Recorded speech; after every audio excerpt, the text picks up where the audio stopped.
So we are getting started. Assalamu alaikum, everyone, and welcome. I'm Sister Tahira Talabdeen and the founder of Hearts Connecting, and we would like to welcome you all on to this important discussion regarding patient advocacy during the time of COVID. And we are going to jump right in there because we want to utilize this time to empower you and educate you and support the community and on how to navigate um, during the time of COVID if you or your family are hospitalized. So what I'm going to do is just actually introduce Sister Coral Kadar, who's a beautiful sister and who is really about empowering the young people and the youth and those who in empowering them to really just step out and do their best in serving our community. And she was just a perfect person to facilitate this discussion. And Coral Kadar has been a registered nurse professional for more than 30 years, specializing in a variety of obstetrical nursing disciplines such as labor and delivery, newborn nursery, high-risk obstetrics, and maternal fetal medicine.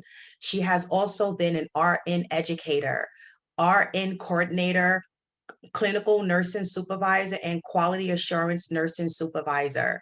She currently serves as the convener of the Muslim Health Consortium, which helps to provide accurate information to promote public safety during the COVID-19 public health emergency.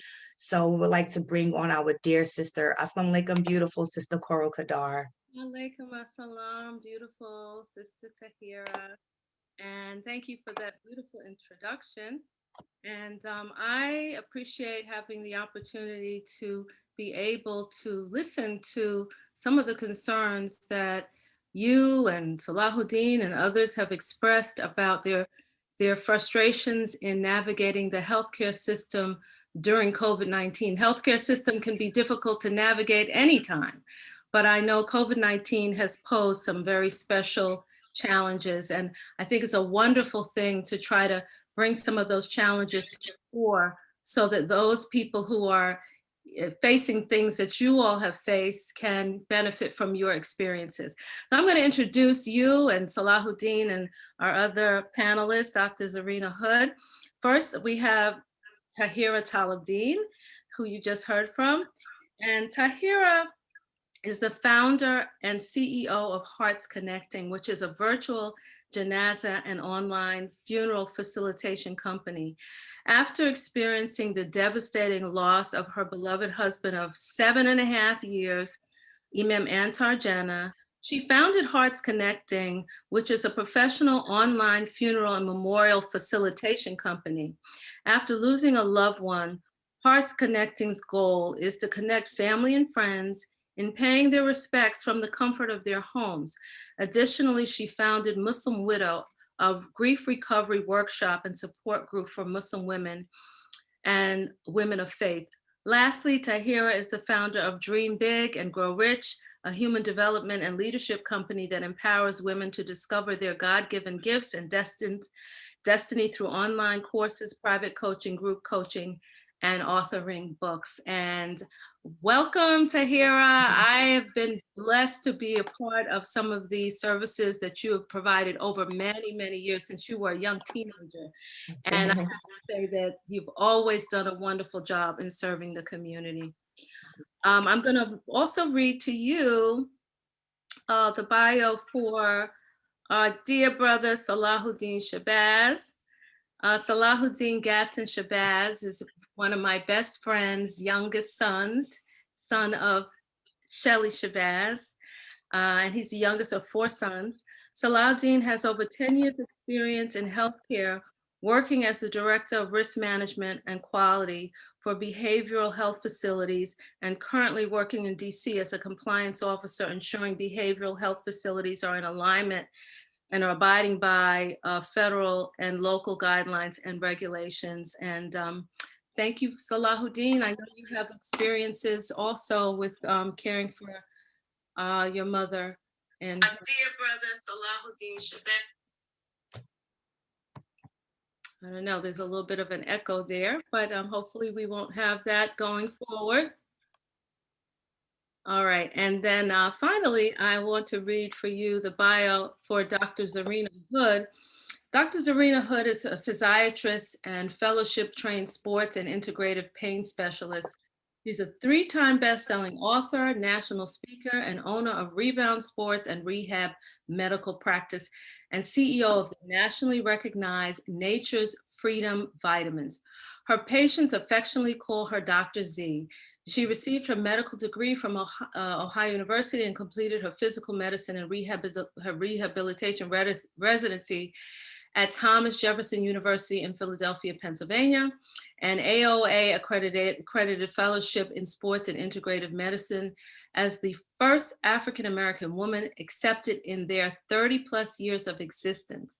She has served as a team physician for the NBA D League, professional hockey teams, guest team physician for Winter Olympics USA Luge team, and medical director for multiple levels of rehabilitation. Dr. Z's extensive training and years of experience has fueled her passion for advocating, educating, and empowering her patients and community to choose themselves as the MVP of their life and health. And I would add to this that Dr. Z has been acting as a consultant, actively helping patients who have been affected or inflicted with COVID-19 during this pandemic. So I'm adding that to her bio, and I want to welcome you, Dr. Z. Dr. Z, are you there? Okay. There, but wonderful. Okay. So, I mean, let's get started. I would first like to invite Tahira to open up and just share with us Yes, what her motivations were and tell us a little bit about your story, Tahira, and why you decided to create this session. absolutely. I'm going to pull up my PowerPoint slide here because this is very it's a very passionate area that brings forth triggers from my experience. So I want to be very laser and stay focused on this presentation. You know, first I want to just start with this presentation is in the memory of my husband Antar Jana and sister Shelly Shabazz and everyone who returned back to God during the pandemic. And what I'm going to do is just share with you my story. And I first would like to give a special thank you to the Muslim Health Concern for collaborating with Heart Connecting and utilizing and sharing your platform to educate and to share with the community. So this is about how to advocate for yourself and your loved one during the how to advocate for yourself and your loved one. And most importantly, from a personal perspective, it's really to let you know that your voice matters. So why am I here? To empower and to empower you to advocate for yourself and your loved ones in the event you are faced with challenges while hospitalized or in a skilled facility, and to remind you that your voice matters. So I want to give you a brief background of my story. So in March of 2019, my beloved husband was diagnosed with nocardiosis, and this is a rare brain infection. As a result of him being diagnosed with this, he was left in a persistent vegetated state. He went from being fully communicative and mobile to completely bedbound in a matter of hours. In June of 2019, Antar was medically cleared to be discharged from the hospital to this facility. And within 2 weeks of being discharged, he was sent back to the hospital for pneumonia. And this was a reoccurring event from June of 2019 until the day he returned back to Allah in July of 2020. So, what happened that made me feel helpless? Why did I call for this event for us to come together? So in March of 2019 and 2020, when COVID occurred, out of nowhere, there was no visitations. I went from visiting my husband on March 10th to the following day of March 11th. There was no visitations, no warnings, just a sign out on in the lobby, no visitors. And I broke down in the lobby because I went to see my husband every single day. And most times, especially in the initial stages, I was in that hospital room, sleeping in there on a gurney, sleeping in chairs, just being by his side every single day. So March March and April of 2020, during the initial stages of COVID-19, it was time for my husband to be discharged back into the skilled facility. And what really struck me so hard was this discharge coordinator. This was a single event. It was a discharge coordinator who had this spirit of business first. My husband, family, his children, and I were afraid of Antar leaving the hospital because we did not know how, if COVID was going to, if he was going to contract COVID or not, because people were getting it. He had an underlying health. He didn't have his immune system was completely defenseless due to his underlying health. So we were terrified. We did not want Antar to die from COVID or die alone. So this discharge coordinator, just she was devoid of humanity, compassion, and empathy. And this discharge coordinator, just I felt helpless, and I had to go around her to advocate to keep my husband in the hospital because we knew he was going to come right back into the hospital less than 24 to 48 hours, because that has been his medical history. Discharged on the 9th, return back on the 10th, stay in the hospital for 3 weeks, discharge on the 11th and return back on the 14th. So that was the inevitable future for my husband. So with that, I did appeal through Levanta, which is a third party agency. It's a center for Medicare and Medi-Cal services. And this was all happening over the phone because I could not, I was unable to be there in person. So I found out eventually that I was able to visit my husband because of his medical state. That was 3 months later. And you can actually hear more about my story and Salahuddin's story on Facebook, because we did a Facebook Live to go over the in-depth our story, because we knew time was we only had a fixed period of time to present today. So on June 3rd of 2020, I was finally able to visit my husband, which was a huge blessing. So this was the straw, what is it? The straw that broke the camel's back. I took a stand. When my husband was sent back into the hospital, the nursing home that we've grown accustomed to, we built relationships with the medical staff. They knew the nuances to keep my husband comfortable. I built strong relationships with them. It took months on establishing these relationships. To all of a sudden, that nursing home was no longer accepting any patients because they wanted to protect the patients that were in there, and they didn't want to bring COVID into that facility. So they wanted to send my husband to a different facility that I did not get a chance to tour. I don't know the staff. They don't know him. They don't know his condition. And they wanted to send him, when I mean they, I mean the discharge coordinators at the hospital wanted to send him an hour to 2 hours away from where I lived. And that was not happening because, as I mentioned, I was hands on and I need to know what's going on in those buildings. I need to visit the place. They need to know who I am so they know who he is and that he's well loved and cared for. So the discharge coordinators begin to say, well, Mrs. Jana, if he doesn't leave, then you're going to be billed the hospital fee. And for those who know about the billing, there's a lot of zeros at the end of those numbers. And I said to myself, I can either let them send him like he's a beach ball and bounce around, or I'm going to take a stand. And I took a stand. And these are the ayats that anchored me when I took my stand. The ayat says, or do you think that you shall enter the garden of bliss without such trials as come to those who pass before you? This is Surah 2:22-14. And the next one says, Satan threatens you with poverty and bids you to conduct unseemly. Allah promised you his forgiveness and bounties, and Allah care for all, and he knows all things. Those two ayats anchored me, and I said to them, and I said to myself, and I said to Allah, then bill me. You are not going to send my husband bouncing around the state of California because there's no space. We will wait until the nursing home that I know is good for him will accept him. So this is also a reminder that indeed with hardship, there will be ease. And there was ease because shortly after he was accepted into the skilled facility that I was comfortable with and that his family was comfortable with. But shortly after, my husband did return back to Allah. There was mercy in that time that I was able to spend with him during his last days and weeks on this earth. So this is what I want to bring to you. I want to share some ways to empower yourself. And this is the things that I have done to empower me through this process. First, you need to know your allies. You need to know your allies in the medical industry. So, your allies are your social workers, your quality care directors, your continuing care directors, and your social workers are the ones they sometimes they'll go on the front line and they'll go to bat for you, and sometimes they'll give you the information behind the scenes because they only could stick their neck out for they only could put their neck on a chopping block for so long.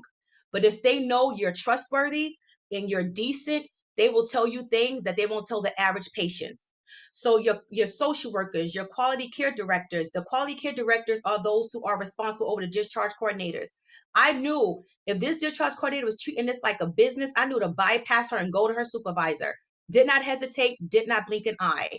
Your the continuum of care directors, they're the people who are responsible for when you or your loved one is discharged into a skilled facility. If you're going to a nursing home or a skilled facility, they oversee that department. Also, and most importantly, nursing staff. My mother always would remind me and tell me, be kind to them, be respectful, and be appreciative because those are the people who will take care of your husband, I mean, your loved one, or your loved one when you are home taking a shower or handling your business. They will make sure that your loved one is cared for. So, under all the pressure, under all the stress, it's important to be kind, respectful, and courteous to them because they will have your back when you're not there and your loved one's back. Also, the doctors. See the doctors as like a partnership and be kind and respectful to the doctors as well because you have some doctors who have their hands tied behind their back. They can only do but so much when it comes for advocating. They have to follow certain protocols. And I know Dr. Zarina will go further into that because that is her area of expertise. But from my experience, I've had doctors who bottled up in tears because they wanted to keep my husband there because they knew he was going to return back to the hospital shortly after his discharge, but they only could do but so much. Another ally are your janitors. Don't walk past them and think they're just the janitors mopping the floor. Those people know information and they will feed you information and have your back. Like one shared with me, if you go to the press, they don't like the press. I didn't go to the media. I didn't have it in me to go to the media, but they gave me that information as to keep in my back pocket. Also, another thing that empowers you is to be involved when they're having you want to be involved in your care and in your family care. One thing my sister said to me, Danica, she said, Tahira, when you're in those meetings and you don't understand what the language is, you don't understand the terminology, she said, you ask them, what do you mean? Can you explain that? I had to break through a lot of my own personal insecurities through in this process because I did not study, I did not go to college to study what those doctors studied. So I had to say, you know what? I'm from Harlem. I speak with the slang. I don't speak proper. I speak a little like ebonics. So be it. That does not mean that my voice and my standard and my love for my husband does not matter. So you have to be involved because when you involve, they take a different kind of a care of you and your loved ones. Next thing, what I created, and I can show this to you all at a later time, I created a fact sheet. My husband's daughter shared with me, you should create a fact sheet for Antar because for those 3 months, I could not enter into nursing home. I could not enter into the hospital and I could not go into the ER when he was doing triage back and forth into the skilled facility. Because when you are discharged from the hospital and you return back, you have to go through triage. You have to go through the ER and it's a long, grueling process. I could not be there to walk the nurses through my husband's background medical care in the nursing home. So I had a fact sheet that showed what the care that I gave to him. Like you need to brush his hair after every turn, oil his skin after every turn, or you have to clean out his nose every week, shape up his beard every 3 weeks. Make sure you wash and scrub his feet every 2 weeks. And I had pictures of how I wanted his head to be placed, how I wanted his arms to be placed under the pillows, and where I wanted the pillow to be placed on his knees. Because mind you, I did all of that for him. But when I could not go into the hospital, that had to stop. And I wanted to assure that he was being treated and he was getting the comfort that he was accustomed to. Lastly, I'm going to wrap it up. You want to attend all scheduled meetings. When they have health plan cares for your family, you want to be involved. There's no such thing as I was busy. You cannot say I'm busy. You have to be there and be involved because the doctors have a full schedule and they're not only seeing your loved ones on you, they're seeing a ton of other patients. So when it's time to be in those meetings, you be there. Now, you want to be proactive. And how you be proactive is initiating meetings with the doctor and healthcare team. Initiate those meetings. Visit skill facilities in advance if being discharged. If you know that you or primarily your loved one is being discharged to a skill facility, you need to get up and go visit those skill facilities. I know when COVID is difficult to go in now, they do virtual tours. You want to go in there. What I did personally, I went to the facility and I asked, I just want to smell the place. I need to make sure this doesn't smell like urine or feces. Let me go. And they opened the door and it smelled like lemons and flowers. And they allowed me to actually walk in because I showed my emotions and I showed that I care. And the director made an exception and I was able to walk in. That was through the grace of Allah. Secondly, you want to utilize the resources that are available. So if you can't go into the facilities, they have iPhone visits and they have phone calls. I called every single day, multiple times during each shift to speak to the nurses every day.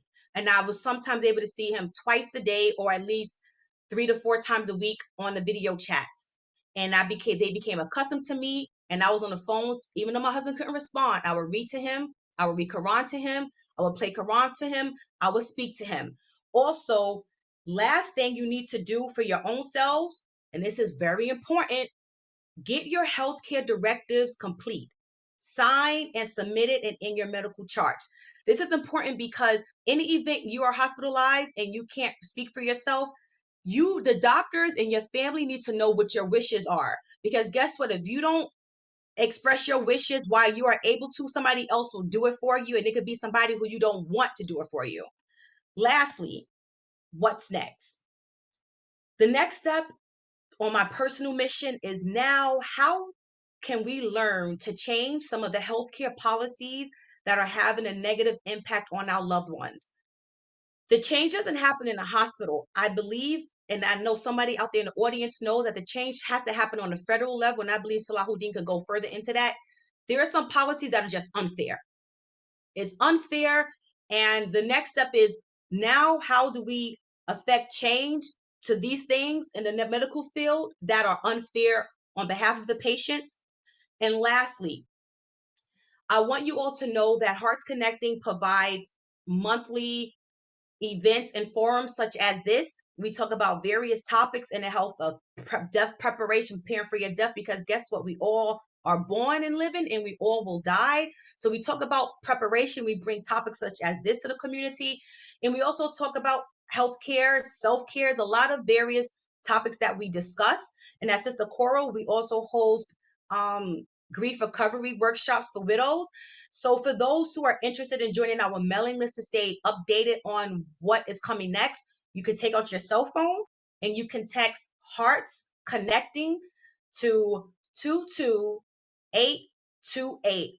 And that way we can stay connected. And if anyone would like for me to go further into details of what I shared, text that information and I will gladly assist.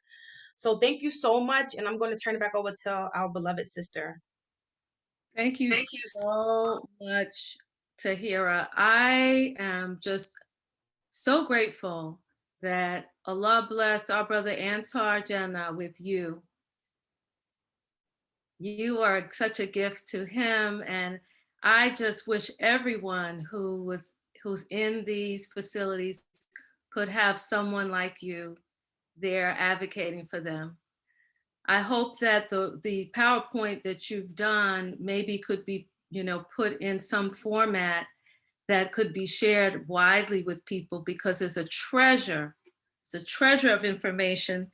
And you did such a good job describing your emotions, but trying to be balanced and seeing, how to navigate despite your feelings. So I'm just really, really amazed by how much Allah inspired you to be able to do under these stressful circumstances. So, I have it as texting 22828 to Hearts Connecting, texting Hearts Connecting to 22828 to be on the mailing list. Is that correct? Yes, ma'am. And I'll post it in the chat as well. Okay, wonderful. SubhanAllah.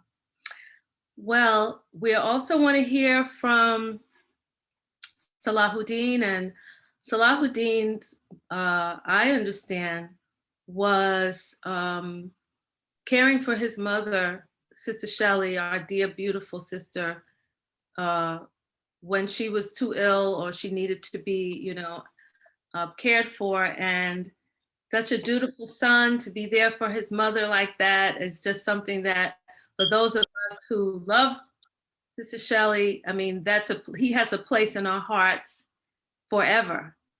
But I want to give you a chance, Salahuddin, to just give some commentary on any reflections that you have on that experience or anything that you'd like to share. Yeah, definitely. Thank you. And thank you, Tahir, for setting up this platform as well. The purpose of my sharing of my story and what Tahir brought to me is so that hopefully what we share can be of benefit to someone else. In the case to where someone else may need to provide advocacy for their loved one as well. In the case of my mother, yes, my mother, I was the one physically caring for my mother, but it was definitely a village of us. Of course, my brothers, everybody was hands-on with it. But as my mother came to spend her last 6 months with me, everything really was going relatively okay. So my mother was diagnosed with stage 4 cancer, ovarian cancer, in 2010, and that in alone for to have her for this long, from 2010 to 2011, I identified was a major mercy and blessing of Allah. But me, like stated earlier in the introduction, I have a knowledge of healthcare laws and policies and just how hospitals are supposed to operate in regards to that as well. So my mother, she first went into an inpatient hospital in January. I want to say January 16th. That was a Monday. And during that time, there were so many different things going on to where I didn't really have time to review that hospital's policies and different things of that nature. One of the things that they kept saying was that, that she couldn't have a visitor and X, Y, and Z. But on the back end, while they were saying that, I was trying to take care of so many different things at home to when she did come back home, to where, it would be a very comfortable place to where, we had everything set up to where I wouldn't have to try to run around and do things with her. So I used that time to try to take care of that. When my mother when my mother decided to come down to Maryland to come stay with me, the cancer had then spread to the lymphatic system, causing swelling in the abdomen and lower extremity area. With that, one of the things that really became an issue for me was she would never have pain. She would, at least she never complained of pain. As a matter of fact, when she first came down here from New York, they actually had her on pain patches. And then within 2 weeks, she was able to take the pain patches off and never complained of pain again. But what she did have was discomfort. And anybody who works in, honestly, you don't even have to work in healthcare to understand that there's a difference between pain and discomfort. So when my mother was living with me, when she would go to bed, I would position her in a particular way to where it would alleviate some of her discomfort. I understand that in healthcare facilities and especially hospitals, nurses and also techs don't really have the time to give that one-on-one care unless there's really like an order from a doctor, which usually comes on the behavioral health side for somebody to have that one-on-one care. So I spoke to the nurse. I said, hey, because my mother contacted me and she said, hey, look, I'm having some discomfort, and then and they ignored me. So I called the nursing station up and I told them like, hey, look, my mother's having discomfort. I can come in. I know that she needs to be positioned in a particular way. I can come in, position her, and I can leave. They were saying there's no visitors. So my mother was there from Monday to Saturday. Come to find out that what they did was they didn't really position her differently. What they did was they gave her pain medication. And I didn't find this out until the end of her stay when she texted me and said that her text literally says it appears that they're trying to push pain medication on me. So we know that narcotics also come with side effects, such as feeling like nauseated, lethargic, and depending upon the patient's condition as well, it can leave you constipated and different things of that nature. So my mother, she discharged on Saturday, the 23rd, January 23rd. When she discharged, her whole condition, I identified her whole conditions changed. When she went into the hospital, she was able to be alert, identify different things going on. When she came out of the hospital, she was like very, you can tell that she was winding down off of the pain medication, which really got me highly upset. But at the same time, I'm dealing with my mother. So my focus is still on caring for my mother as opposed to addressing that issue with the hospital at the current time. Within a few days, I didn't recognize that she was not having bowel movement, but within a few days, just being observant, I identify like, hey, mom, what's going on? You haven't had bowel movement. I'm like, so when was the last time you had it? And then she wasn't sure. So I asked, have you had bowel movement at any time you were in the hospital? And she couldn't recall it. So that sort of worried me for me to try to figure out, okay, what's going on. I wasn't sure, if it was if it was due to the cancer or the pain medication, whatever. So she got home on Saturday. That following Friday, she wound up going back into the hospital due to like coughing issues. She never really had, matter of fact, not to say she never complained of pain or anything else like that. So we admitted her, no, so we called 911, they took her into the hospital, and they stated that they were going to admit her due to what is called the partial bowel obstruction. And I figured that something like that was going on with not having any bowel movement. By this time, I told myself, we're not allowing that no visitation thing to happen again. So what I did was I looked on the hospital's website to look at their visitation policy. And they had an updated policy that they updated in November of 2020. We're well into the pandemic, meaning that they did this policy, they created this policy with the pandemic in mind. For those who don't understand really how healthcare laws and policies work, what happens is healthcare, they get accredited by an accreditation agency, such as typically it will be Joint Commission, who accreditates about 88% of the hospitals within the US. But there's a number of different accreditation agencies, such as CARF. If it's home healthcare, you have things like CHAP and different things of that nature. And these are private organizations that gets the authorization through CMS. And the reason why I say that is because when they come and they accreditate these hospitals to do business, policies are some of the things that they're accrediting these hospitals on as well. So meaning that these hospitals have to submit their policies and make sure that they're abiding within their policies as well. So as I'm looking at their policy stated that visitation due to COVID, visitation will be limited to 4 different scenarios. A mother that's giving birth, she can have a visitor for a support person. A child can have an adult. Someone who is near death can have what is called, I forgot the language that they called it, but and also someone who is identified as disabled. Due by the language in the American Disability Act, I knew that her being diagnosed with cancer alone qualifies her as someone that's disabled. Not only that, my mother was not able to walk at the time, let alone, and her voice was very low, so she's barely able to speak. So at this time, regardless of what they were saying, I was stating that my mother needs somebody there to be able to advocate on her behalf. So I contacted I contacted a few of my brothers, and I let them know, like, look, these are the things that we're going to do. So I drafted up a letter, and I put their policy in the letter.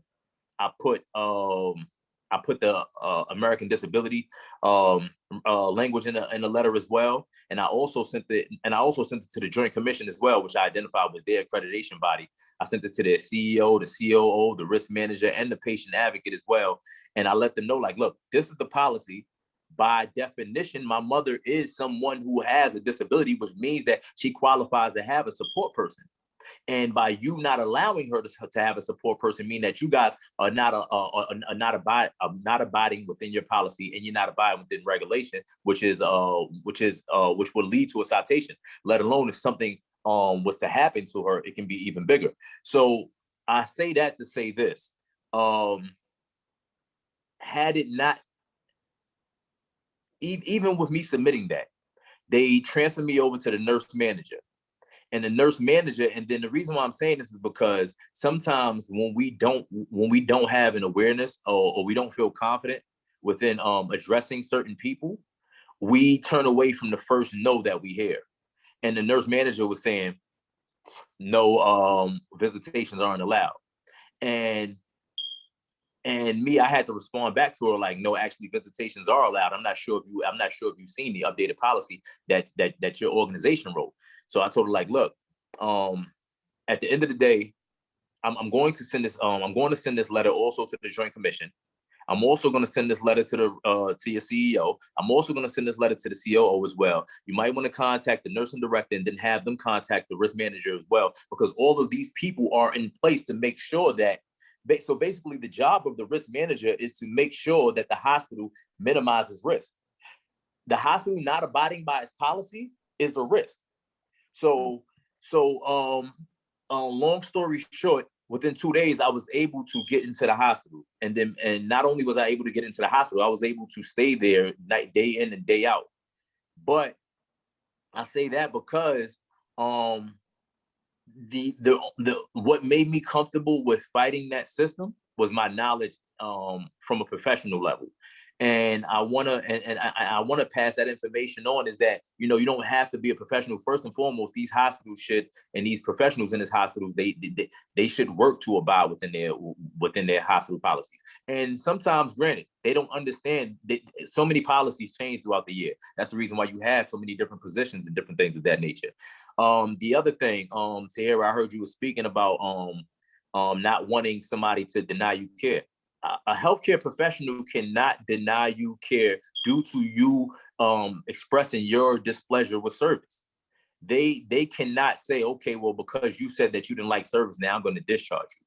They have an obligation to make sure that they render care. Not only make sure that they render care, but make sure that when it's time for discharge, that they don't just discharge you to the street, that they have a discharge plan in place to make sure that the patient is in the best situation to where they do not have to be readmitted into the hospital. And I'm saying these things because what happens is sometimes we can take some abuse from these organizations and not knowing that we have a voice to where we can speak up, and we can speak up without having fear of our loved one not receiving proper care. These laws are in place to make sure that consumers have the right to make a complaint, to make a grievance, but then still have their loved ones receive proper care. That leads me into talking about the treatment plan. Every patient in any sort of healthcare environment, no matter what level of care it is supposed to have an individualized treatment plan. The reason being is because everybody is different. You may react different to medication than somebody else may act. You may react different to any sort of intervention than somebody else may act. It is the job of the healthcare professionals to make sure that. I apologize. I'm sorry. I was getting a call. Can y'all hear me? Yep. Yeah. It is the job of the healthcare professional to. My apologies. Somebody keeps trying to call me. I don't know why. But it is the job of the healthcare professional to make sure that there's an individualized plan in place. And when the patient is not coherent enough to actually participate in that plan, then the healthcare professionals are supposed to get what is called the proxy, or someone who the patient has identified to be an advocate for them to participate in that treatment plan. The purpose of that treatment plan is to identify what the diagnosis and the problem areas are, and then what are the hospitals or the healthcare facilities' goals to treat or alleviate whatever those diagnoses are. As I was in the hospital, you will be surprised. Ask questions. The reason why is ask questions. You'll be surprised how many different professionals are unaware of different treatment interventions. As we were taking, as they were trying to put my mother on a number of different medications, I'm asking some of the nurses like, okay, well, what is this for? What are the side effects? And this isn't to get on any sort of professional. This is to make sure that as advocates that we are asking questions, because we just can't leave it upon an individual to know all of the information. We have to do our research as advocates to make sure that we're providing as much advocacy as possible. We don't want the situation to happen to where something happens to one of our loved ones, and we could have possibly prevented it just by doing a little bit of research, and we put all of our faith in man. And I say that because you'll be surprised how many different people. What happens is, typically what will happen is, and and Ms. Kadar can attest to this as well. A doctor may order a particular medication, and the nurse may see that order and then give the medication. And sometimes they may not know really the side effects of that medication as well. So it is your job to ask this question, like, okay, well, what is this medication for? What are the side effects? And then identify if that's something that you want to take or refuse. And you cannot be denied treatment because you refuse the medication. You have the right to refuse medication. So overall, I say that because we're in a very different time in regards to healthcare, where a lot of people are transitioning away without loved ones around them, and I thank God for that not being the case for my mother, and then also for Tahira as well. And mainly the whole purpose of this Zoom that we want to relay is that we have the ability and we have outlets to where we can provide some sort of advocacy for our loved ones. I also provided some text and a link to where there's different accreditation bodies that's approved through CMS that and with contact information to where if anybody is ever in any sort of facility, whether it be a home care, whether it be hospice, and you feel that you need further advocacy, we can reach out and then we can reach out and sort of get some sort of help. Wonderful. Wonderful. I see the links in the chat, and let me just say, go back to the beginning, and thank you for reminding everybody that it was the village, you and your brothers, that took care of your mother and cooperated to give her the very best, and let them know that we love them also. There's so much that you said that was important.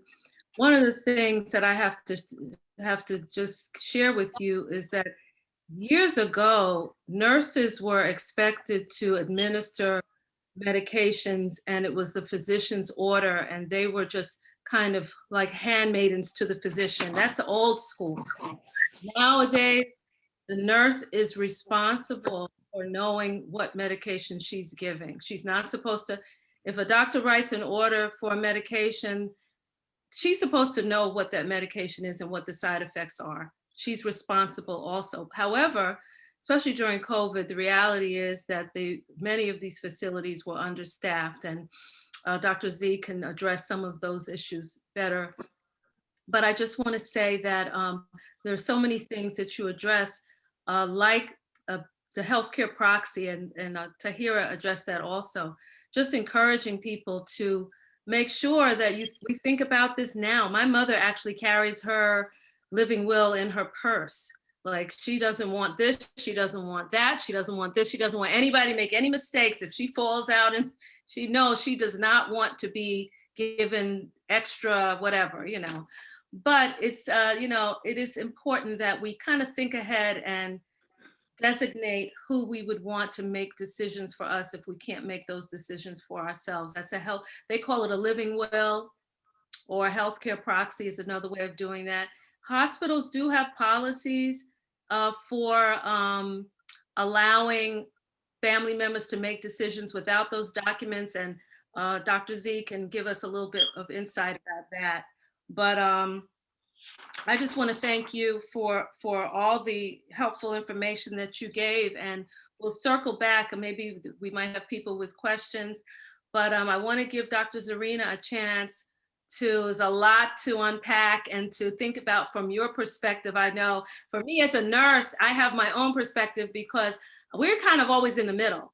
We're dealing with the patient, so we're hearing their side of it, but we're also hearing from the physician, so we hear their side of it. And we also have to do the administrative discipline too. We have to fall in line with whatever that ruling is from the administrator. I was a quality assurance supervisor, so I really understand that JCO and CHAP accreditation issues. But Dr. Zarina, please give us some insight on these things from the perspective of the physician and your interaction with the patients and the administration. Yes, Assalamualaikum. Thank you again for this platform. This is so needed. We need more of it, so definitely keep me in mind if you ever need it, because I'm so passionate about advocacy for sure. I'm going to share my screen, and I actually probably have a little less to share, which is fine, because Um, Flaudine and Tara did such an amazing job at going into quite detail. So I'm actually excited about that you all did that, because it actually allows me to answer questions, and I would love for the Q&A to just, you know, just flow as naturally as possible. So from a physician perspective, if you have, questions, we can answer those. I just have kind of the quick tips. My goal for today was actually to have everyone that's listening today to kind of have it digestible enough for you to be able to take some very specific take homes. And again, the speakers that came right before me did such an amazing job that some of this is a bit redundant, which is great. That means you're going to hear it more than once, so you can really understand that it was really important. And then some of it might be a slight different angle, again, from a physician perspective. But otherwise, hopefully we can get in a lot, like jump into a lot of Q&A, and that's the goal, hopefully. So again, that's just kind of some contact information there. I am Dr. Zarina, as they mentioned. Dr. Zarina on all social media platforms, as well as my website. It is literally DRZARINAH. If you ever want to find me, that's all you have to remember. Everything connected to me is via there. Tip number one, jumping into identifying the key players. Tahir spoke to a lot of that. Assigned attending physician, the charge nurse, the nurse supervisor, the nursing director, case manager, department head specifically, the janitor. I love how she mentioned that as well. So the goal here is just to understand and write it down, because it's going to be a lot happening around you and around your loved one that is too much to remember. So having a journal is extremely important, in my opinion. Even pre-pandemic, that was important. Is even more important now, to make sure you just kind of have a journal, one that you have for yourself, but if there's even a way for you to identify to get a journal or a copy of that journal with very succinct information at the bedside of your loved one. Typically, most hospital rooms have like a nightstand with drawers. It can be there so that it can also be quickly looked at, even though you're not physically there. So identifying your key players are really, really critical. Attending physician, from that perspective, you want to know his or her name. You also want to know, which I'm going to go to tip number two. My little tip here is that the doctor should be listening to you, but you should also be listening to the doctor. I think both of you all, both everyone kind of mentioned that. And the reason why I think that's so important is because sometimes, because it's such a high anxiety environment, is very stressful, emotions are high on both sides, we can sometimes forget that. And so we're actually a team. And so me personally, I always approach a patient and a family like that. I even use those terminology when I'm speaking to patients and speaking to the family, that we are on the same team. And that usually kind of decreases some of the anxiety a bit, so they know that neither one, me specifically, are not coming from a combative perspective. And we want to give them the opportunity to kind of let their guards down, so that we can kind of talk human to human and get, the real response that we're looking for, which is obviously it's patient-centered, right? So finding out when does the medical team usually round on the patient, that's extremely important.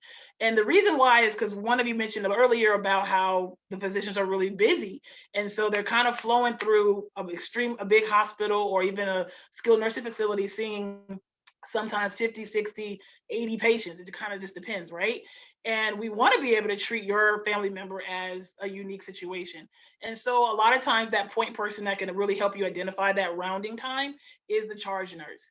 And most of us as physicians, we do round usually at the same time. We're very predictable from that perspective, because we also like to be able to kind of move through things in the most efficient manner. So you can kind of get a sense of what day and what time frame that the physician will be there. And what I like to do then is, that's when I do appreciate when the family wants to call in at that time, because then I can answer those questions right in that specific time frame. And it's not like a back, like, oh, 5, 6, 7, 8 o'clock at night, who knows when, that I'm trying to get back to family members. When I can talk to you while your loved one is even there, and we're all kind of right there, and I can answer a lot of the quick questions. As much as possible, identify early on, does that hospital or whatever setting that is, do they have a telemedicine platform, or do they do FaceTime? I'll be honest with you, a lot of the nurses, like Tahir said, if you show your humanity from the beginning, it shouldn't really be like that. It should be automatic, in my opinion. But just people like to feel like you're also giving them respect. They'll pull out their own phones and take it into your loved one's room and make sure that you can FaceTime, even if the hospital setup doesn't actually have that as a system. Many times that will be the case, and they will oblige that for many family members. And also making sure that your loved one, if they can speak, or even if they can't, But just in general, having them have a phone of their own that they could be able to call you or FaceTime because it's their possession. That could be very, very helpful as well. Kind of thinking ahead, if you already know there's just a loved one that doesn't have that capacity, just in preparation, there's a lot of inexpensive ones. There are also resources out there, in particular for senior citizens, to get phones, sometimes even for free or very low cost. That can be an option as well, just so that they have something.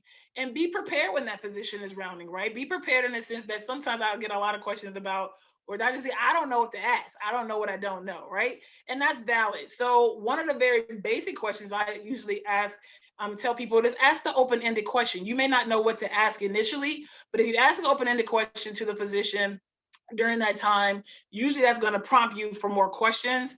And try to be, conscious of time to a degree, because that means, they're rounding, they can come back another day. So you don't have to feel rushed and they don't have to feel rushed either. But some of your very prioritized questions, it's really going to be 2 to 3, right? 1 to 3 questions. And then you can kind of table the other ones if they're not really high priority, table them for the next time they're rounding. And that'll help build, again, that sense of respect and sense of we all want to, be efficient as well as effective in terms of getting the treatment plan for your loved one. But being prepared, being succinct, but manage your expectations, but be assertive.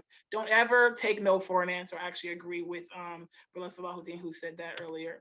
Tip number 3, who is the team captain? This is extremely important for us as physicians from our perspective, because it does become a little convoluted and extremely stressful and sometimes challenging when there's a lot of captains on the family team end of it. And so it makes it difficult for us to actually help them in a lot of ways, because sometimes, believe it or not, actually more times than often than not, the 2 people or 3 people who are very vocal on that family team, they may not always agree. And so that becomes very, very difficult. And then we're trying to encourage you all to, like, okay, pick somebody, but then they're like, no, we all do this together. We get that. Trust me, my family's the same way. I have a big family, lots of siblings, but even so, we have to, again, to be as effective as possible and as efficient as possible for your loved one, it's extremely important to identify a team captain. But they mentioned earlier about the advance directive, so I won't go over that. But specifically, please go ahead and get that in place. You don't have to be in a hospital to already have that in place.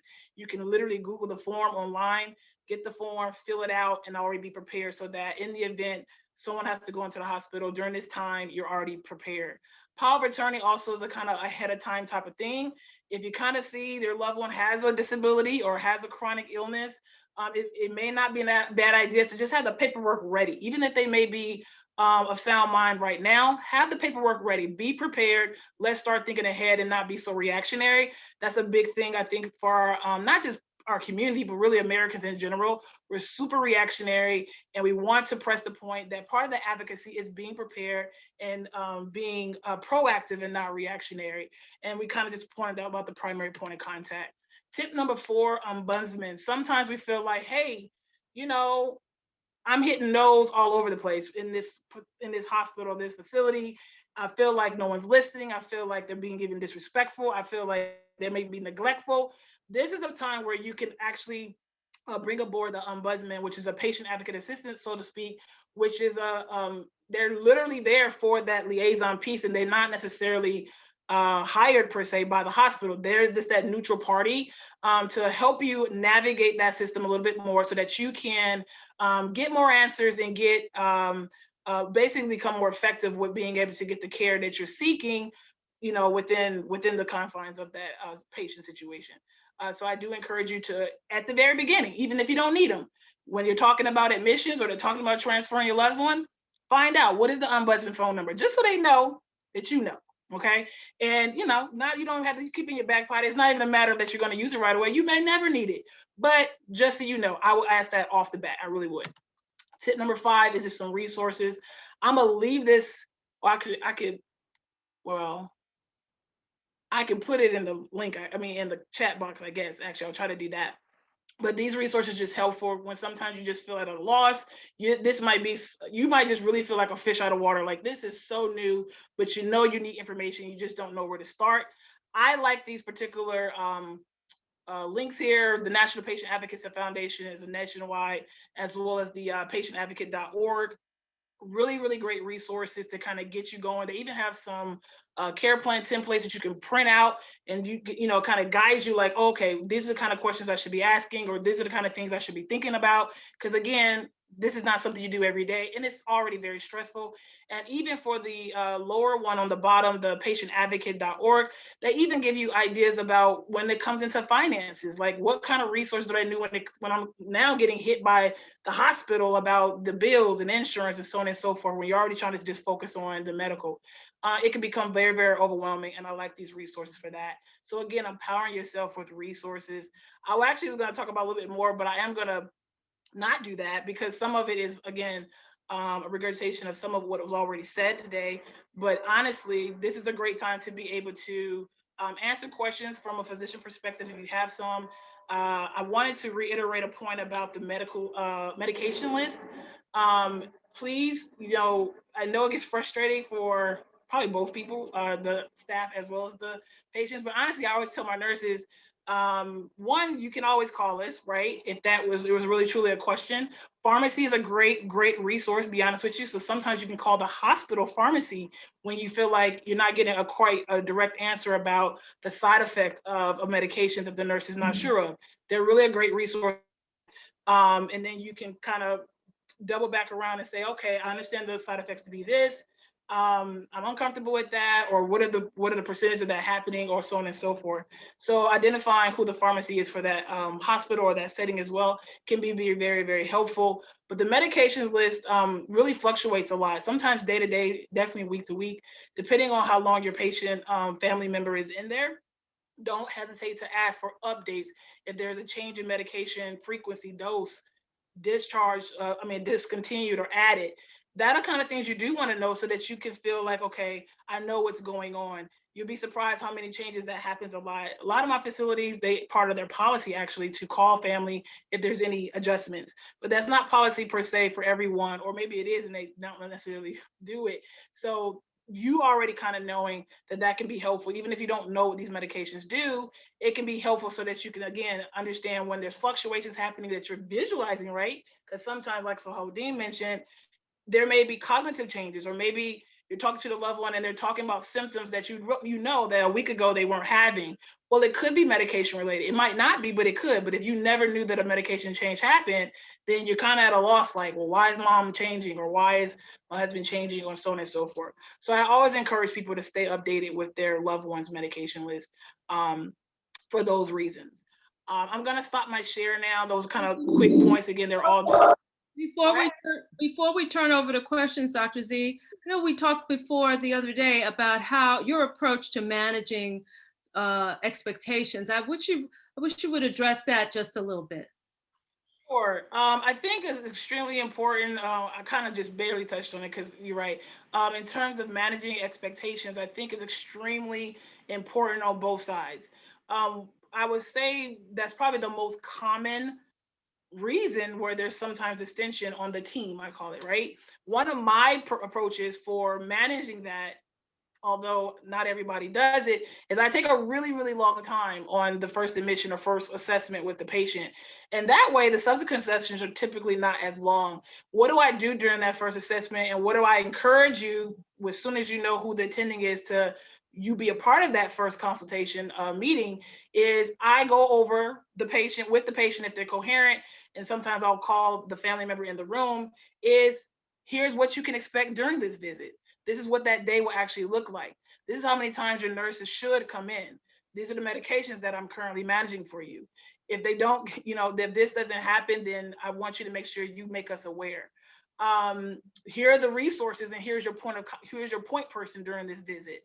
What happens on the weekends, so on and so forth. I literally go over all of those things to kind of, again, alleviate the stress. Half the issue a lot of times is the stress and the anxiety around it, and the patient can't even rest enough to just focus on their health because you're brought into the anxiety of it all, and even with the family members too, which sometimes they actually make the patient anxious more because they're worried, and then that is then we're managing the anxiety of the patient on top of that because everybody's at a disarray a little bit. So a way to kind of like cut that off at the pass is really, again, that initial assessment is a critical, which is why I take so much time. I know every physician doesn't, but you can, as an advocate, request it. even if you missed that first assessment, you have a right to hear from the physician. You have a right to get an overall view of the care plan, as someone just mentioned, in the treatment plan. You have a right to that, in particular if you're listed as the first person on that chart as the point of contact. You have a right to that. And so I always encourage people to do that. And that's the time where we can actually have a further deeper conversation about managing expectations. Sometimes I think that's the biggest issue. And once that is kind of taken care of in the beginning, my experience over 13, 14 years is that really allows the rest of for the most part, to be a lot more smoother, at least when it comes to communication and expectations, be it from the physician to the family members or the medical team in general, and the family member to the medical team. I don't know if that answered your question, but Yeah, both sides. that's wonderful. That's wonderful and very, very helpful for, I think, everybody to know that that is a strategy that works and that helps to reduce anxiety. And I think also just focusing in, as you did, on the fact that it's sometimes challenging to be in the problem and managing the problem at the same time. So families are anxious, they're scared, and then to be an advocate also is kind of stressful. But if you pick someone, our prophet said, if there are three among you, pick a leader. If you pick someone in that group that you trust to, be the person to kind of be above the fray and be observant and as objective as possible, to be the point person to speak with the physicians and to try to stay on top of what's going on, because it can be frustrating for and the nurses and physicians can be kind of unnerved by different members of the family coming with different points of view and different, it can start to confuse you and make you feel frustrated, because you may have conversations with one person and address this, and then another person comes, and the fact is these people are human. I love the fact that nurse Sania told her daughter, be kind to the nurses, because not every nurse obviously is going to have the same temperament, but nurses by and large really do want to serve the families, and serve the patients and make things go as well as possible. And if we can all try to look to that humanity, whether it's through the doctors or the nurses or even the, like you said, the janitor, I think it gives us an opportunity to bring the best out of everyone. So I want to open up for some questions. I'm wondering, do we have questions? I guess we could have people put their hands up, or if people feel shy to unmic and ask questions, we could put them in the chat and read them. I don't know how you want to do them. Tahira, what are you thinking? Yeah, at this point, if anyone have questions, they can put it in the chat, or yeah, they can open up their lines and ask your questions, and I'll check social media to see if anyone has questions. I know this is Sister Mina Bilal, and my question is, do you have any information on the vaccine? Because right now I have COVID pneumonia, and I was told not to take the vaccine for 90 days, but because I almost died, and they were saying that if the COVID is in the vaccine, and I'm indecisive, because if I take the vaccine after the 90 days, would it activate the this COVID all over again? I'm just frightened to death. I don't know what to do.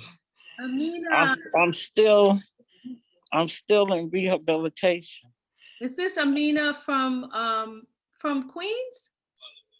Yeah, is that Amatula? Yes. Oh, it's so good to hear your voice. Yeah. Amatula, I said that looked just like Amatula. Assalamu alaikum to everyone. Give me your phone number. Well, I don't know if we want to put it in. Can you? No, we can't do that because this is recorded. Okay, but I'm How should we do this, Tahira? Can we? She can put the phone number in the chat, and you can send it to myself or Sister Coral directly. You can do it Okay. that way. Coral, this is Malika. Right I can now? give you her number. Oh, Okay. wonderful. Okay. So Mm. Amina, we're gonna talk about that privately because Inshallah. I know the doctors don't want to enter into a discussion about something when your doctor has already weighed in on it. They don't really know your specific situation. And I know that the policy is not to do the vaccine during active infection. So, but we're gonna talk. I love you so much. I'm so happy just to hear And you. I love you as well. And I'm so thankful to Allah that I have a chance to tell you that I do. I You love you. almost lost me, sister. Oh, sister, I'll talk to you this evening. I look forward to talking to you. Okay, but Allah is great. Okay, and I survived COVID too, so I want you to know, I understand how terrifying it is. I do. Okay, you had the COVID pneumonia? I avoided it by Allah's grace, but I was very, very, very, very sick. Okay, I understand. It's a pleasure to see everyone. Okay, dear. Okay, talk to you soon. Assalamu alaikum. Alaikum assalam. Thank you, dear sister. So yes, and now is a great time if anyone have any questions that you would like to ask for Sister Coral, Dr. Zarina, Salahuddin, or myself regarding advocacy for your loved one or yourself, any scenarios that that you faced or that you anticipate on facing. Any questions would be a welcome. This is the time for you all to ask. If you feel a bit nervous, don't feel nervous. It's normal, but we're here as family and to support you all and to empower us through this experience. So if you have any questions, you can post them in the chat or you can unmute yourself and ask your question. Assalamu alaikum. Alaikum assalam. This is Sister Sharon Abdullah, and this is a wonderful, wonderful program. Alhamdulillah. As a respiratory therapist with 32 years of experience, I can understand a lot of what you are actually trying to convey to us. What I did want to ask, because I have been retired for a year, what is the spiritual care presence there? Are there any imams?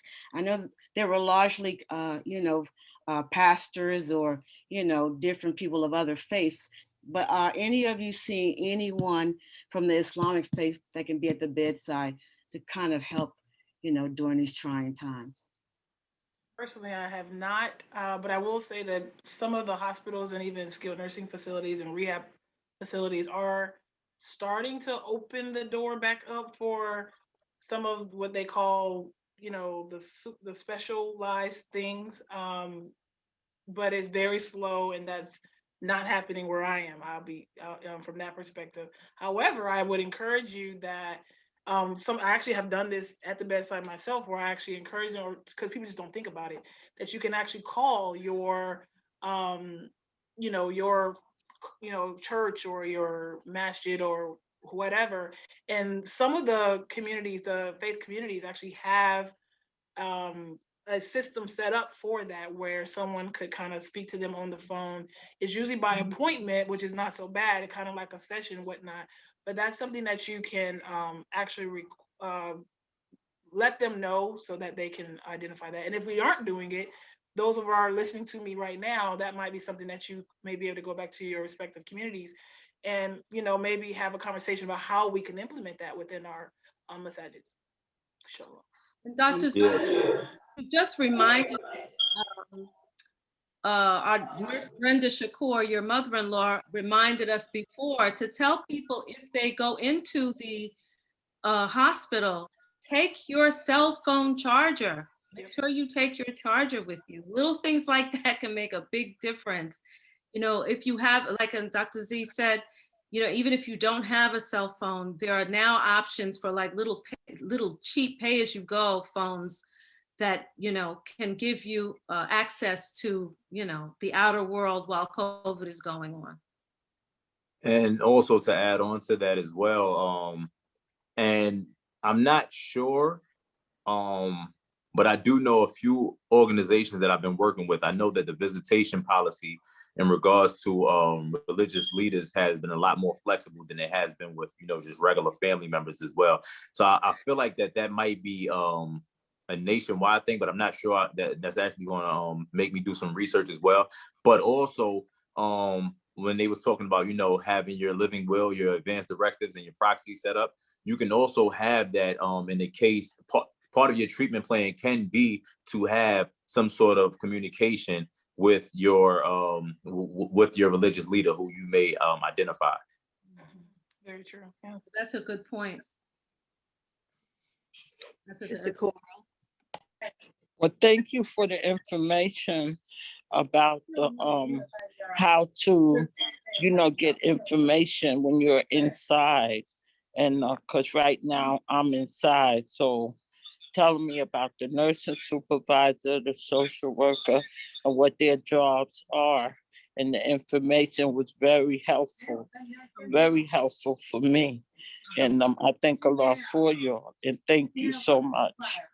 The law.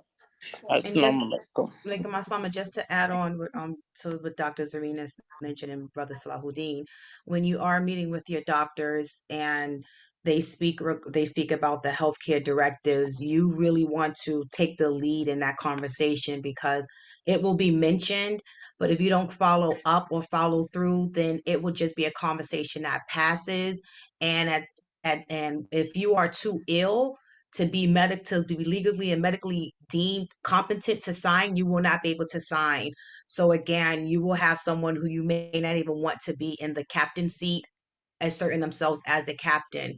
So it's our responsibility to make sure that we lead in that conversation and honestly don't leave that room until we get those documents signed.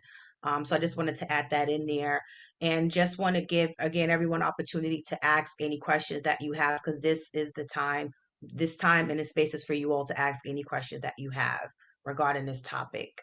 Well, I have a question for Dr. Z, and I don't know if it's state to state, but how do you manage when there is no healthcare proxy and the patient is not able to give direction on care? How do you decide who that person is? Yeah, so actually every hospital setting has a policy in place for that, who that next point of contact is. Typically in a lot of situations, I would say in a rehab facility specifically, but even in the hospital, it's going to be the physician making those type of choices. But in terms of best interest, there is a neutral party that most hospitals have that is going to be put in place to speak for the patient. And it's like an ethical committee, if you will, a medical ethical committee that's going to take over in that case where there's no family member, there's no next of kin in that case. So that even in spite of the physician or a nurse or whatever, that entity will be the one making those decisions in most cases. Okay. Also, when Tahira was speaking about making sure that that you sign off on those documents, I know Tahira was speaking about language earlier. If you do not understand the language that that is being of any information that's being relayed to you, you can ask for that medical professional to dumb it down to where you are supposed to be, because you should not be signing off on anything that you don't understand. They are supposed to dumb it down to you in a way to where you can understand fully what's going on and exactly what sort of treatment you or that loved one may be getting, and before you sign it off on anything. And that's, clarification. It's, you know what I mean? And it doesn't mean that you're not intelligent. Exactly. Because you don't understand these documents. I mean, I can be working in a hospital setting forever and see a document that has words on it that I don't understand. I've been a nurse more than 30 years. Right. So don't feel any kind of way if you're given something that you don't understand. That's just human.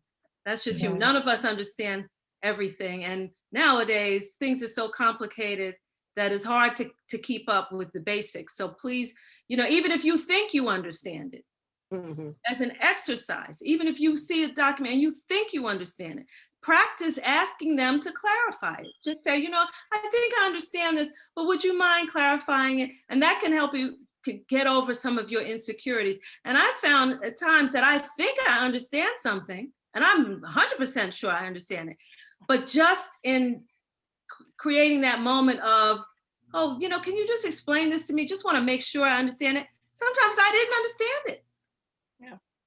And it's actually, and this is something that I had to overcome because I grew tremendously through this experience of advocating for my husband, being in a state where my family is not, and I was really on the front line, and Antar was my partner, So he was a person who always asked the questions and did all of the heavy thinking, and I didn't have to worry about that. But when he was removed from that position, I grew in so many ways, and a lot of it was excruciating growing pains. So one of the things that I learned is like, it's my birthright to be clear. It's my That's right. birthright to ask questions. It's my birthright to understand. So I'm really sensitive to those who feel insecure or unsure about asking questions or speaking up, because so many things occurred that I could have prevented had I just asked questions and spoke up for myself. And my sister Danica's on the line, and she will always say, like, when you know something, you say it and you ask if you don't understand. And I really just want to circle back around to the importance of getting the healthcare directives. Like, if you have a family, I would even gather the family around and express your wishes. Let them know what your wishes are, because what will happen is, in the event you are unable to speak for yourself, you will have that family member who you don't want to be the captain. They will assert themselves in the captain seat, and there's nothing else can be done, because as the doctor mentioned, and as Dr. Coral and Coral Kadar mentioned, it's so confusing and frustrating for nurses and doctors to have a plan. They're speaking with the level-headed family member, and then that other family member come. They love that patient with all their heart, but it's like a tornado that occurs in the hospital in terms of information and clear next steps. So it's really important to protect your family it's important to protect your family by preventing tornadoes of information by occurring, by having these documents signed and in place, because it's a gift and a mercy that you provide to your families by having this in place. I did see that Sister Zarifa had her mic unmute. Were you coming in, Sister Zarifa? Assalamu alaikum to everyone. Walaikum assalam. I just wanted to respectfully mention that that Brother Salahuddin touched on regulation a couple of times, and I just wanted to mention, for those people that are able and have the credentials, or if they know people who are, it's very good for us to have people to serve on the hospital boards. Every hospital has a board of directors. Some of the hospitals have friends of the hospital, and these are normally volunteers that either do fundraising or they work in various capacities in the hospital. And then you have the members that actually serve on the board that help to construct the different policies, and then they bring that information back to the communities. So inshallah, perhaps some of us who are able to can try to find out about some of those available positions in our communities, at our community hospitals.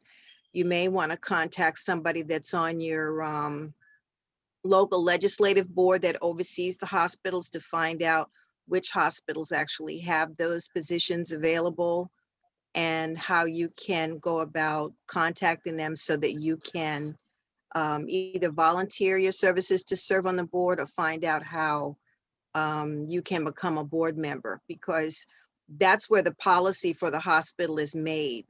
That's where the regulations are made. And that information needs to come back to the community from viable sources. So I just wanted to make that respectful suggestion also for consideration. Yeah, that's excellent. Thank you so much, because that was definitely like the next step for me. Because going through that experience, like Salahuddin touched on, he couldn't focus too much on the advocacy portion of it. He was focusing on the care of his mother, and same with me. It was too much to take on emotionally, and it's like, I want to do something about this. Now is not the time. So I really appreciate you giving us that information. Thank you so much. Well, the reason I Are there- mentioned that too is because Dr. Zarina mentioned, or someone asked a question about chaplains. And oftentimes in many hospitals, there's no Muslim chaplain there to service the patients. And the Muslim chaplain is the go-between between the hospital and the regulatory board too. So that's somebody else that you may want to try to seek out to find out about particular regulations in your hospital as well. It's actually a great suggestion. Yeah, absolutely. That is excellent. I just want to say one other thing about trying to ask questions and get clarification. So, you know, every now and then you'll ask a question and the personalities are just not hitting. You know how you'll meet just this one nurse and maybe she's stressed out, but it's like you're talking to her and she's talking to you and there's a clash. So you can work it a little bit. One thing that you can do is restate the information. Say, are you saying that so and so and so? And she may say, no, I'm not, I didn't say that. I said, so what I said was so and so and so. So not only, sometimes it's just, it's going somewhere that it's just not clicking. It's okay to say, you know what, this is what I do. I say, you know what, for some reason, I am not understanding what you're saying. And it might be me, but would you mind having someone else explain this to me? Because, you know, and sometimes if it gets really tight, sometimes I'll say, you know what, there's something about our energy that's not flowing. And I know you must be stressed out. Would you mind having someone else, maybe you're the charge nurse or someone else could explain this to me? I don't mean to be rude, but I feel like we're not communicating. Sometimes you just have to get out of that situation because it's not going anywhere. And it could be you, it could be that I'm too emotional or maybe she's too emotional. Sometimes you just have to switch up the personalities and, you know, bring another person into the conversation. I'll give Bring you our humanity in them is at the end of the day. I tell people, thank you for speaking on that. I personally make dua before I go into patients' rooms because sometimes I have to check my humanity to make sure I'm bringing only that into the room. Even I have moments where, you know, there's things happening. It's just so much, be it the patient, the family, the whatevers, and I have to check it at the door.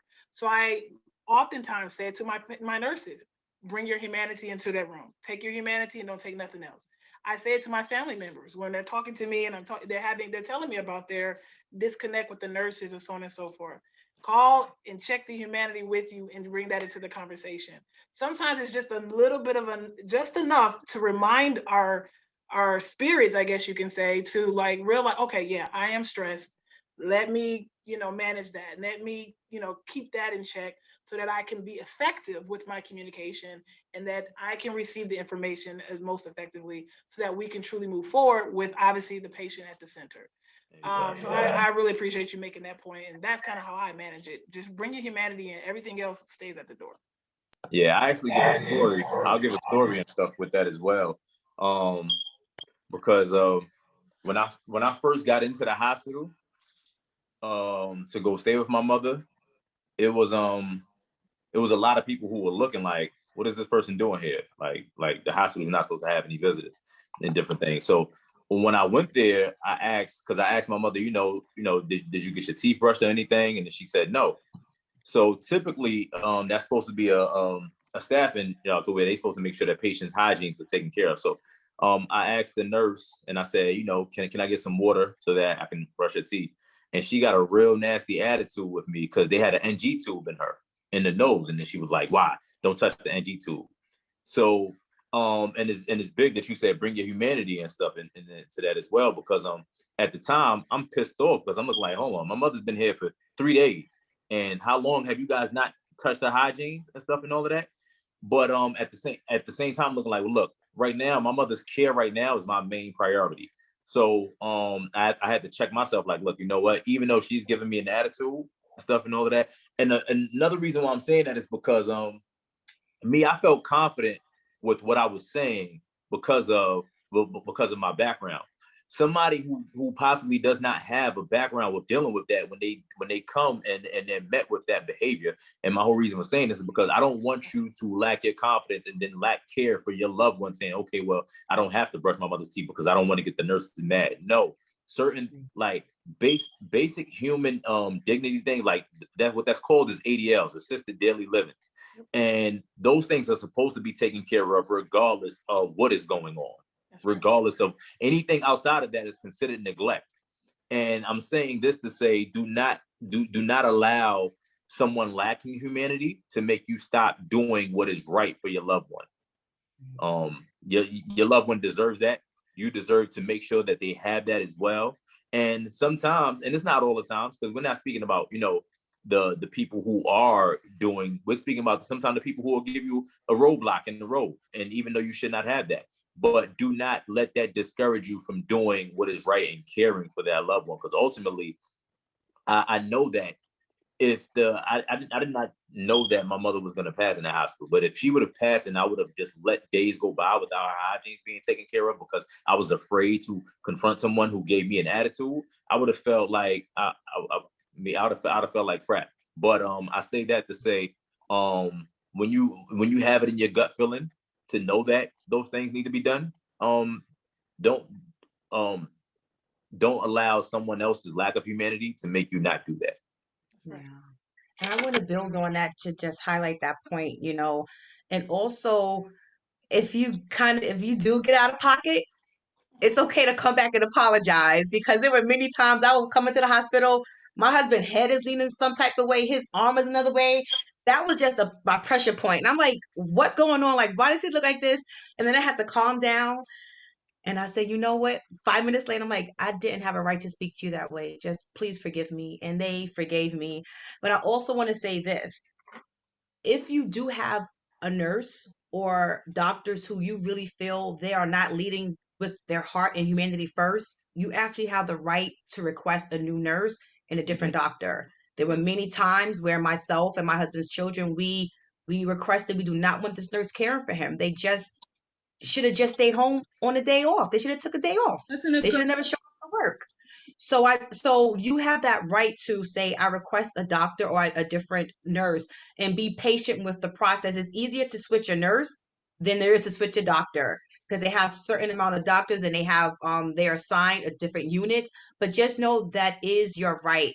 And lastly, I want to say, if you are able to do it financially, like, buy gifts to the staff. Like, I was big on going to a gift shop and buying gifts to the nurses, and thank you cards and chocolate and cups and mugs. And to my surprise, like, some of the nurses, they knew Antar. I love to have him shaped up every month. He needs to be shaped up and clean.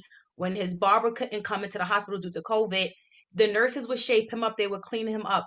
They go above and beyond. And this was not bribery. I'm not trying to buy their friendship. It came from a sincere and a genuine place. So if you feel led to show your appreciation, go to the dollar store and get a dollar card, or you can buy something that is that you're able to afford, and that goes a long way, because the nurses, they endure a lot, and sometimes they are like that meat in between the sandwich and the cheese and the lettuce and tomatoes on the bread, and they're just like they only could do but so much. So us showing appreciation to them, it goes a long way. So I just wanted to include that in there.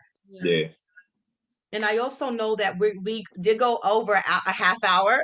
So I want to be mindful of everyone's time, but I also want to make sure, yes. I think it was wonderful that we did, because we covered a lot. And I just want to bring to the attention that Sister Zarifa put in the chat the contact for I just want to give it right, the Association of Muslim Chaplains.org is in the And what I can do for those of you who actually joined the mailing list, I will download this chat and put it in an organized email and send you all this contact information. So for those who would, if you haven't been able to copy and paste this information now and you prefer to be sent to you via email, I'll email you all this information if you join the mailing list, and I'll post that up just one more time for those who didn't get opportunity to capture that. Um, And Here it is, if you guys while can you're see. doing that, I just want to say, and I'm closing out my part, I'm going to turn it back over to Tahira, but I just want to thank those of you who came and participated, and thank Salahuddin Shabazz and Dr. Zarina Hood. And we know that this is an ongoing process, that we're all growing and learning, and there's no way to do this without exchanging this kind of information. So thank you so much for those of you who came, and thank you for the panelists. And I'm going to turn this back over to Tahira. Yes, and I also want to give opportunity for Dr. Zarina and Brother Salahuddin to say any final remarks before we wrap. I just want to turn it over to you and give you guys that opportunity if you have any final remarks you would like to Just share. want to thank everybody for joining. I want to thank Sister Kadar, Dr. Zarina, Sister Tahira as well. I think there was a lot of information, and hopefully this information can be very useful to someone. Yes, I want to thank everyone as well, just for sharing all of that information. Your experiences as well was very, very touching, but I know it's going to help a lot of people. My last comment is that advocates need support too. So if you are more than just the only child, even if you are the only child, identify your cousin, identify your best friend. You can advocate, but advocates need support too. So when you're kind of the frontline advocate from that medical perspective, is extremely important that you're filling your cup too, because you will burn out. And it's kind of hard to continue to bring your humanity into the space when you're managing that, which is supposed to be managing life, and there's no one to help to support you. So I know, again, the question kept coming up today about speaking up. Don't be afraid to ask questions. You also can't be afraid in this time to ask for support. We just can't. We can't afford it. Your loved one can't afford you not to be supported. So I encourage you to please, please, please identify your support team, because advocates need support too. That's my last comment. Oh, that was beautiful. First I want to just thank Sister Coral for being a yes when I came to you. There was like no question around, no hesitation. Thank you so much.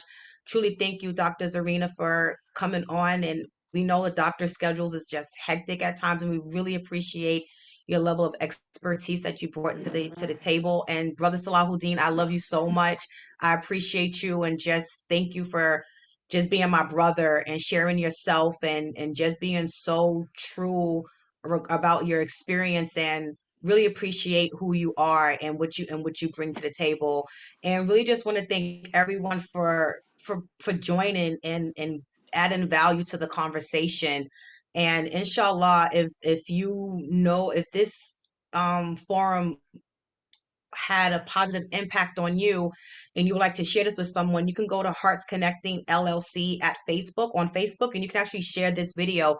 So please tag someone in this in this who you know it will benefit. And we just really appreciate everyone for being a part of this conversation. And that's all that's there to say. Yes, there is a recording. I'll send the email. If you joined the mailing list, I'll send the email, but also you can go to Hearts Connecting LLC on Facebook, and you can actually watch a recording at any time you choose. So inshallah, there will be more to come, God willing, and thank everyone for joining and being a part of this valuable discussion. Assalamu alaikum, and God and peace be upon everyone. Wa alaikum assalam. Assalamu alaikum. Thank you for all the information. Thank you. You are excellent. Alhamdulillah. You're welcome. Alhamdulillah.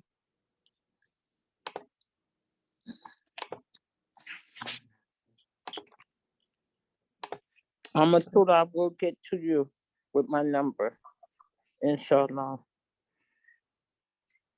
Okay, so all right, as my 3-year-old nephew would say, I'm pressing in now.